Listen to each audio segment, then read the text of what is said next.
Welcome to the first episode of Limited Interest. This will be a new series focusing on my experiences playing the Magic the Gathering limited booster draft format and occasionally sealed. No standard, modern, vintage, legacy, Oathbreaker, commander, none of that. Just playing those two formats, sealed and limited. So with that, first deck I'm going to be going into is my Hogaak Return deck. It was the first deck that I played during the Modern Horizons pre-release, and I'm very happy with how it went. So I'll show you the cards, and then I'll tell you what my experience was. Alright, so here we go. First card in the deck, of course, has to be Hogaak. There can't be a Hogaak return if there's no Hogaak to return, right? Just an amazing card. Basically costs no mana, especially if you are able to load up your graveyard. He's a monster in Modern. He's still pretty good in Draft. He's a little underwhelming, hence the title, but I'll get to that in the next section. But not too much you can say, just really, really good. Two of the cycle lands, green and black. So good. First off, you can just cycle basically the land that they generate in order to mana fix. It's great. It's just not enough you can say about it. There are certain cards that work well based off of whether or not there's a land in your graveyard in this set. Both of those trigger that. Both of those get cards in your graveyard so that you can start working off of Threshold, which is great. If you look at your opening hand, it has too much mana in it or too many lands. You discard one of these, you start fixing that problem, and if it doesn't have enough, that's fine. You can still play them tapped.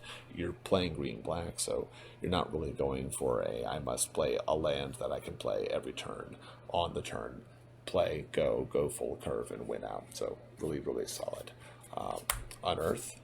Unearth is great. There are so many valid targets for it in this deck. We'll get to them, but there's like Wall of Blossoms, and there's a Mother Bear, the Treetop Ambusher, and there's just so many excellent targets. Crypt Rats, and just absolutely insane. So good. Can't say enough good about it. Speaking of which, one of these targets, Nimble Mongoose, not the greatest target. It's a 1/1 for 1, not bad. It eventually becomes a 3/3 with Shroud. If you get pretty fortunate with the way that Threshold works and cycling works, you can get that really, really early. It's really easy to play this winding way, search, draw nothing, or get what you want with Ransack the Lab, and then ditch 2, and Ransack the Lab itself goes away. You cycle 1 or 2 more cards, bam, it's a 3/3, it becomes a hassle to get rid of. Pretty good. Collector Ouphe, and if that's how you say it, I don't know, but I'm definitely going to Ouphe at this card. It's just a 2/2. Activate abilities of artifacts can't be activated. There weren't any crazy artifacts that I saw, at least in my draft, and there were 16 people playing. Didn't see any across 4 rounds that I thought, oh man, need to draw this guy for an out. He doesn't really do too much for Hogaak. Just a bit underwhelming. Mother Bear. People were picking these up, as many of them as they could possibly get. I understand why too. It's 2 mana for a 2/2. It is a bear after all, and then you can pay for 3 green, exile it, and then get 2/2 green bears. So you can pay 2 for a 2/2, and then 5 for 2 2/2s. Don't say 2 too many more times, but get some enter the battlefield abilities going. It makes the bears that you can then tap for Hogaak himself. So there's your 2 that needs to be not delved but cast as creature cost. This is really, really solid. Treetop Ambusher, pretty good. Just 2 mana for a 2/1, not bad. Excellent when you consider that he's got all the enter the battlefield abilities. Also excellent when you consider that he makes a 3/2. There's a lot of 0/3 and 1/3 blockers who don't like seeing a 3/2 show up and smack them in the face. So a lot of games I was able to tempo pretty well, start the game with my opponent essentially on 14 life until I got to turn 3-4, got my own plays going. So actually quite underrated. I would probably pick him up again if I had the option. Wall of Blossoms, if I had seen any more of these, I'd have picked them up. First off, they're 2 mana for an 0/4 that ETB draws a card, which is excellent. Not too much you can't do with that. Unearthing it, excellent. Returning it to hand to play later, also excellent. Drawing a card, excellent. It's an 0-4, which that one toughness between 0-3 and 0-4 makes a big difference, because if you're playing against the like black-white changelings, and they play the stupid 3-1 changeling for 1 and a white, and then their turn 3 they play the blade sliver and give it first strike, you don't care, because 3 damage, first strike or not, is not getting through this wall. They have to use a combat trick. It's just really solid, and I would have picked up more if I could have. And then I think the stars that really enable this are coming up now. So we've got 2 copies of Winding Way, and 2 copies, because they're in the same vein, of Ransack the Lab. Oh my gosh, so much value. So first off, you basically get Threshold whenever you want. You see these cards, good. You want to play your deck, you can play it more efficiently. You want to fix your hand, you can do that. You start with 2 lands in any one of these cards, you'll be fine. You start with 5 lands and Winding Way, you'll be fine. You start with a medium hand, you have Ransack the Lab. You are going deep into the turns, and you want to top deck something, you want to top deck these. They just do everything that you could ask for. I can't tell you how many times I Winding Wayed into dumping Genesis or Mother Bear. It's just, they're so good. I got all of them that I could, and they're just excellent. Now for some removal, blue. So I went green, black, blue. Did the old bug thing. This is Twisted Reflection means 3 mana. If you can survive that long, kill something. It doesn't say that. It gives something, -6 toughness, and then state of the game it dies. But you get the idea. It's really good. Is it mana efficient? Not as much as the rest of this stuff, but people didn't seem to respect or expect it, and there were a couple of juicy targets for it that I was able to hit, so really solid. Undead Augur, probably one of the most underwhelming cards. He's supposed to go in black-white changelings. He costs black for a 2/2 that when any zombie dies, you lose a life and draw a card. I only have 1 other changeling as a target. I never got that synergy going. He only ever drew me a card, and honestly, next time, just dump him for a cycle card. He doesn't make more dudes to help convoke for Hogaak. He doesn't dump anything extra in. I'm not doing any mass zombie strategy. It's just really underwhelming. In contrast, Springbloom Druid. I'm running 3 colors. I'm already doing a bunch of cycling. Some of it doesn't require colors, some of it does. And then I get there with this card, because I get there and I on turn 3 and I play this, and it's a 1/1, and that's not the greatest thing. Maybe that's, hopefully that's not the first creature that I've played. There's a bunch of good 2-drops, so it shouldn't be the case. But if it is, fine. Do this. Let's say I had green. Guess what? Trash a forest. Put it in an island and a swamp. Boom. Got all of my colors. Ready to go. Just an underrated card. I saw some others. I didn't pick them up because I picked up some other items that are in here, but really solid. I did end up, in fact, dropping a second pick at Springbloom Druid for 2 Crypt Rats. You're wondering how I didn't die against goblins? Don't worry, I'll tell that story soon. But Crypt Rats definitely get there. Nothing quite as good as turn 4 Crypt Rat, pay 1, blow up the Crypt Rat, blow up a bunch of 1/1s. So good. There's 2 of them. They cost, first off, they're an uncommon, so I'm surprised I got 2 of them. They are 3 mana, converted mana cost of 3, so you can unearth them. At 3, it's reasonable to pay the 3 mana from Genesis, which I also picked up, to draw them back into your hand. Just great for little weenie cards, something unexpected to get a cross damage on the board in a complicated board state. It's just such a solid card. It's really good. Rebuild, honestly underwhelming. Return all artifacts to the owner's hands, but I didn't see any crazy artifacts that made me go, oh, I really need this card. Really, I picked it up for the cycling. Worst case scenario, I figured 2 mana, cycle a card, and most often that's what I ended up doing. I think I used this to send 2 artifact creatures once, and it didn't feel great. It was just like, oh, I could have had better uses of the 3 mana. And here we go, going to the 4 manas. We've got Graveshifter. Honestly, I wish it were Gravekeeper instead. It's basically a Gravekeeper, and the only difference is that instead of being Gravekeeper, he costs 1 more mana and is a changeling. Completely underwhelming, again, to be played in the black-white changeling strategy. I wasn't playing that. honestly, 4 mana for something that does what Genesis does every turn for less mana feels really bad. He doesn't have synergy when on Unearth because he's converted mana cost 4, not 3, which also feels bad. I'm not playing blue, so I can't flicker him repeatedly to abuse the ETB, so actually quite underwhelming. 2 copies, 1 foil of Bellowing Elk. Doesn't really go too well with Hogaak, but forms some nice synergies with the Treetop Ambusher. Nothing quite as gross as Treetop Ambusher, dash, give the Bellowing Elk +1/+1, swing for 5, trample. I don't know how many games I won with that. Now, I didn't win them outright, but just 5/3 trample indestructible going in starts forcing a lot of uncomfortable things on your opponent's side of the field. The fact that I had 2 of them also meant, play a Bellowing Elk, trigger a Bellowing Elk, swing with the first one, and don't worry, I have the Treetop Ambusher or some other flicker card like that, where I have Genesis recurring cards that I can just keep abusing this with. Really, really solid. Really liked it. Fact or Fiction, just spicy. Look how spicy this is now. I will say, I did have a game where someone just basically gave me the win because of how they played Fact or Fiction. They gave me all the stuff I wanted to dump in the graveyard on one side and stuff I wanted in my hand on the other side. So easy fix. Dump those to the grave and keep those in my hand and just win the game. I heard at the card shop someone messes up, 2 people mess up Fact or Fiction every time it's played. I felt like I got the better end of that adage this time. I will say that is probably just strictly worse in this case than Glacial Revelation, but I didn't play it, so we'll find out. 2 copies of Excavating Anurid, really solid.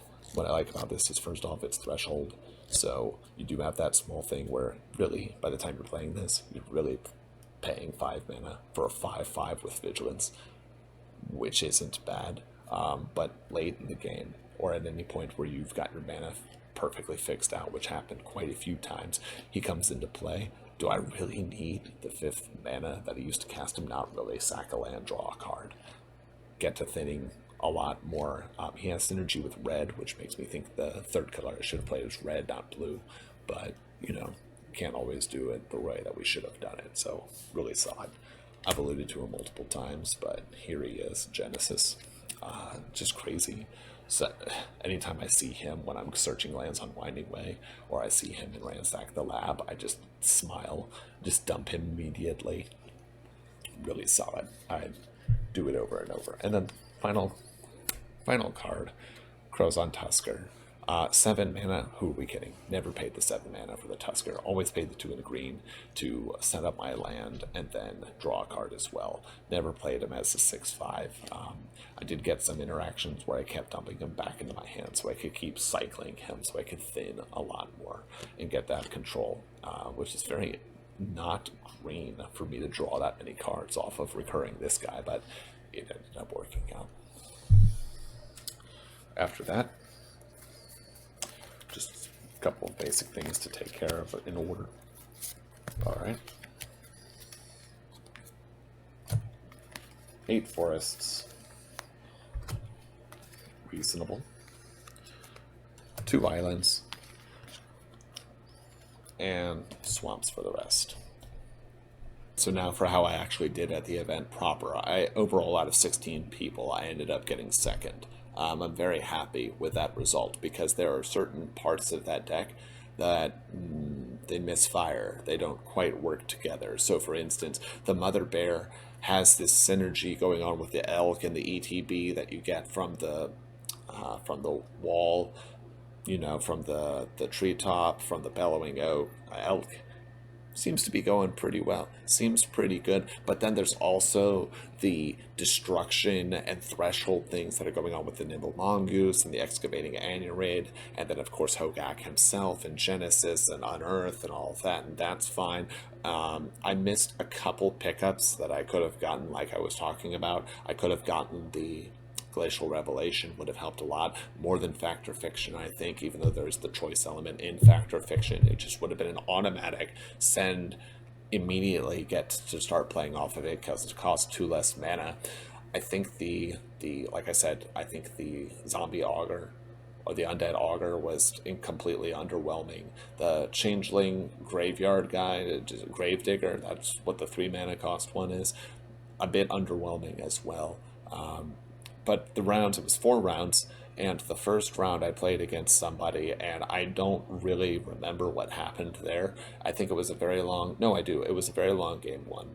And it eventually came down to whose bomb is bombier, and Hogaak is pretty bomby when it's about 10 plus turns into the game, and I've been able to get all of the mana I could ever want cycle through faster than they are, because there's a lot of cycling with the Anurid, with the Krosan Tusker,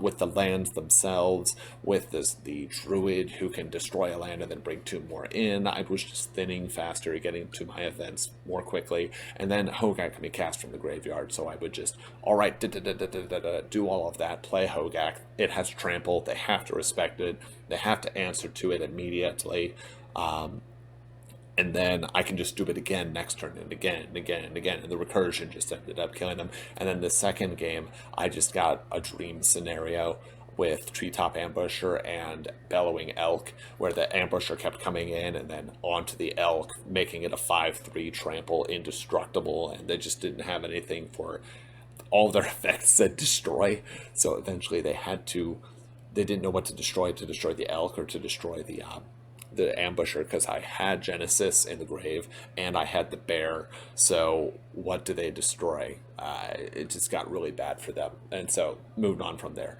I played my second round opponent. I don't really remember too much of.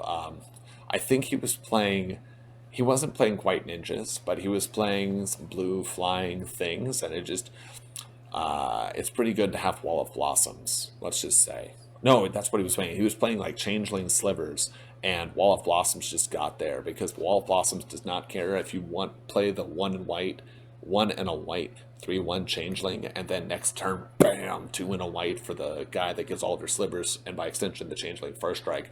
Yeah, 3 First Strike is great until it's hitting that 4 toughness wall and it just doesn't do anything, and then I don't care, because I just started sending stuff back to his hand. I had like bears, and the board just got incredibly wide, which I didn't expect, but it did happen. And I think that's the guy who gave me the Fact or Fiction that ended up just like, okay, dump everything in the graveyard that gets better in the graveyard, and then put in my hand everything that I want in my hand, and then he had just won. Another reason why I don't think this deck is super great, and second is actually quite fortunate relative to what I drafted in the competition.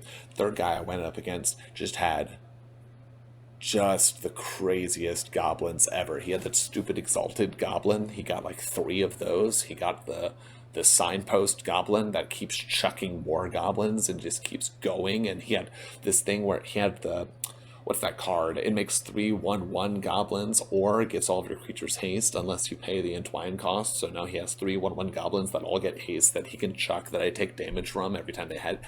And I don't have anything in there that gets me any life. No. So that was a bit crazy. The only reason I won is that I had Crypt Rats, and I drew Crypt Rats like my life depended on it. And I think it was more than just dumb luck, because I did have 2 copies of Winding Way, and I did have 2 copies of Ransack the Lab. So anytime we got into game 2, like my turn 2, okay, doesn't matter if I don't have a turn 1 play, I'm going to take damage, because turn 2, I see that I have lands, Winding Way, creatures, get the rat. At that point you've gone through like 12 of 40 cards, so, and there's 2 of them, so the odds are pretty good on hitting or on there. Or I just dumb luck had it in my hand, and then I felt bad for him game 3 because he crushed me game 1, despite the fact that I had the rats in game 2. I had the rats and managed to make it work, and then again 2 rats, so odds pretty good, especially when I'm cycling and delving and going through. Game 3, I felt really bad for him, because I had not only a rat, but I also had Genesis dumped by Winding Way, and I had Unearth. So I right there, just sitting in my hand, I've got 3 immediate rats that I can bring up anytime that I want. and all I have to do is just 1 damage because they're all 1 toughness. Even the Exalted guy only gets the +1/+1 to make him a 1/2 when he's attacking, or if any one of them is attacking alone. So sorry, guy, got ratted. And then the third game, rather the 4th round, I just got demolished. First off, I did the thing I always do in a final round when I'm feeling a bit nervous, which is I looked at my hand that had 5 lands, 2 like creature or spells that weren't Winding Way, weren't Ransack the Lab. None of all the lands that I drew were basic lands, so I couldn't cycle them out. I didn't have Krosan Tusker. I had no draw anything. And what the guy actually did was he played the enchantment that makes a flying 3/5 angel, and I had nothing for the flying 3/5 enchantment angel, even though I'm running green. Like, I should have picked up that thing that destroys enchantments or flyers. Any one of those would have been fine to pick up. That would have been fine, but I didn't do that. And there, I don't think, yeah, I didn't pick up any blue either. That would have just sent that away. So he kept just destroying me with that. It wasn't even close. I just lost 2 games in a row. And the second game, I picked up all the cards that you could ever want, and the pieces that were kind of not as strong started showing themselves. So you finally get that scenario of like Winding Way and an Ambusher, no wall of blossoms, no real removal for enchantments, and then now we're at a point where I'm going to have to pay a couple of turns, and his stuff isn't so small that a rat can blow it up. So quick losses. So I did get second out of 16, felt really good. That I hadn't seen anything about Modern Horizons prior to playing that. I was tired, I had worked all day, then I went to the pre-release event, it was midnight, and so I'm pretty happy with that. Of course, another fun takeaway from this is that when I cracked the Hogaak and people saw what my deck was, they were just aghast, like, oh, why are you just bridge shuffling with Hogaak? Of course, at that time, everyone was like, oh my gosh, Hogaak is taking over Modern. Look at these turn 2 Hogaak, Vengevine, 16 bunch of zombies on the board, 16 damage plus on the board, and he can come back, and he could just be tutored out so easily. It's so stupid. And then turn 3 swing, and that's almost certainly game, and nothing you can do about it. I think at the time it was like $24 or $35, something like that. So yeah, I'll just keep bridge shuffling my unsleeved Hogaak because he didn't come through in round 4. That's all I'm saying.